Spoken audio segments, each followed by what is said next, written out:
Imagine launching 16 medium bombers from an aircraft carrier hundreds of miles from shore, with no margin for error, heading straight for the heart of enemy territory, Tokyo itself. This was no ordinary mission. It was audacious, almost unthinkable. At the center of this daring plan stood Lieutenant Colonel James Doolittle, a decorated aviator tasked with turning impossibility into reality. After the devastating blow of Pearl Harbor, American morale was shattered, and Japan appeared untouchable. Yet, against all odds, Doolittle and his volunteer crews plotted a raid that would shock the world, strike fear in the enemy, and inspire a nation desperate for hope. The attack on Pearl Harbor on December 7, 1941, left the United States stunned and reeling. Naval ships lay in ruins. Over 2,400 Americans were dead, and the perception of invincibility that Japan had cultivated seemed all but real. In the wake of this devastating blow, the U.S.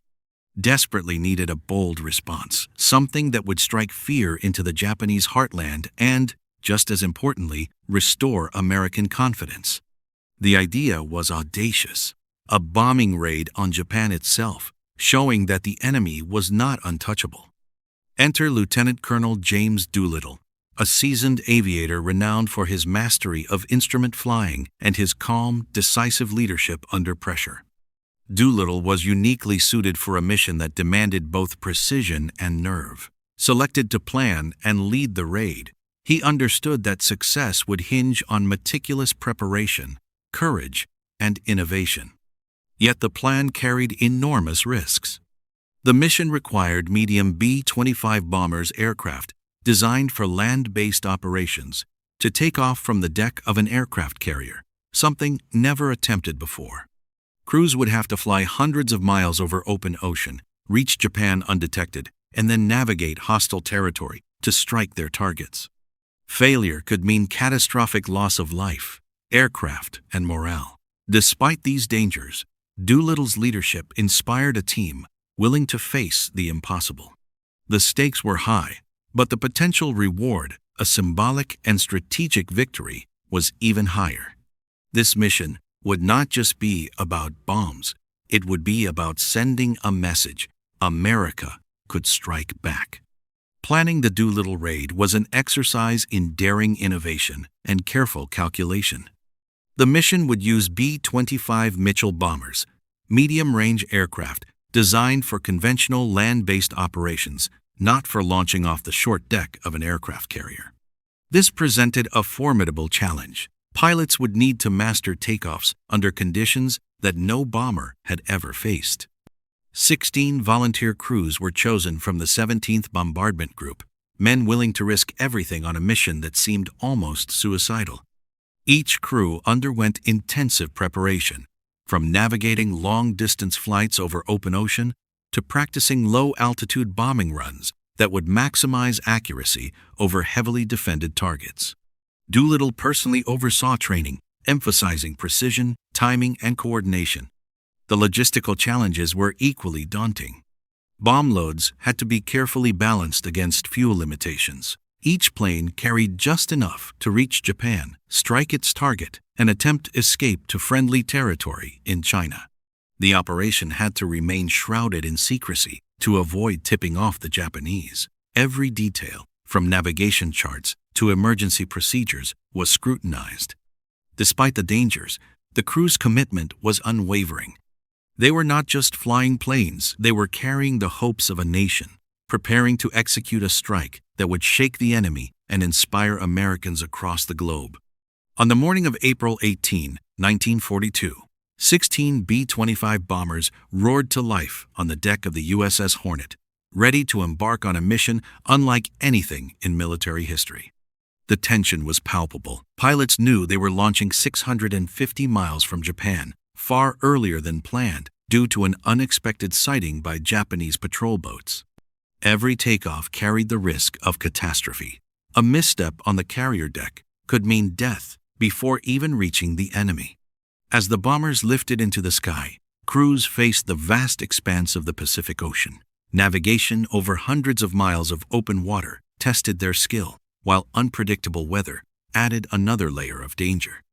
Yet, despite exhaustion and fear, morale remained high. Each crew understood the historic significance of their mission, and Doolittle's calm, decisive leadership was a steadying force. When Japan's coastline finally appeared, anti-aircraft fire greeted them. The crews split their targets between Tokyo, Yokohama, and nearby cities, releasing bombs with precision under intense pressure. Doolittle's guidance ensured coordination and focus throughout the raid, inspiring confidence even in the face of danger. Every turn of the propeller brought them closer to history and a message that America could strike back, no matter the odds. The bombers struck their targets with precision, hitting military factories, airfields, and infrastructure in Tokyo, Yokohama, and other cities. The physical damage was limited, but the psychological impact was immense. Japan had been hit on its home soil for the first time, sending shockwaves through both nations. As the crews turned west toward China, the mission became a desperate fight for survival. Fuel shortages forced many to crash land in remote, mountainous terrain.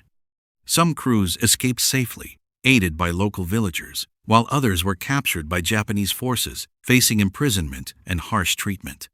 Crew member 2nd Lieutenant Ted Lawson later recalled, "We knew our odds were slim, but we flew anyway, knowing history was watching." Another reflected, "Every mile over China felt like a lifetime, but our spirits stayed unbroken. Despite the chaos, the raid's success rested not just in bombs dropped, but in the courage, resilience, and teamwork of every airman who risked everything to strike back." The Doolittle Raid delivered a profound psychological shock to Japan. For the first time, the Japanese public and military realized their homeland was vulnerable to attack, forcing them to reconsider defensive priorities and divert resources to protect cities previously thought safe. Though the physical destruction was modest, the fear it instilled had far-reaching consequences. Across the United States, news of the raid ignited a surge of morale and pride.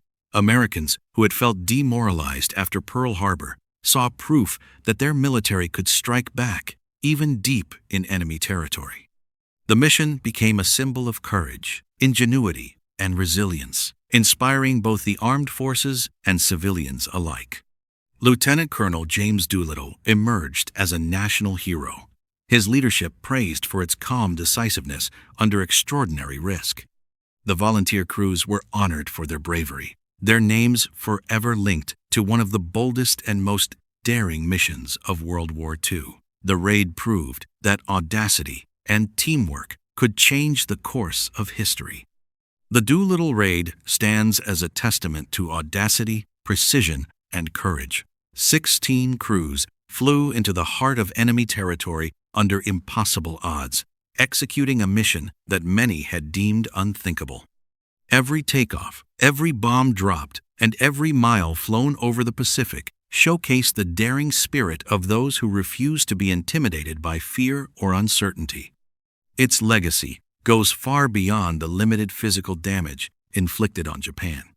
The raid became a symbol of American resilience and innovation, proving that bold action, careful planning, and unwavering teamwork could achieve the extraordinary.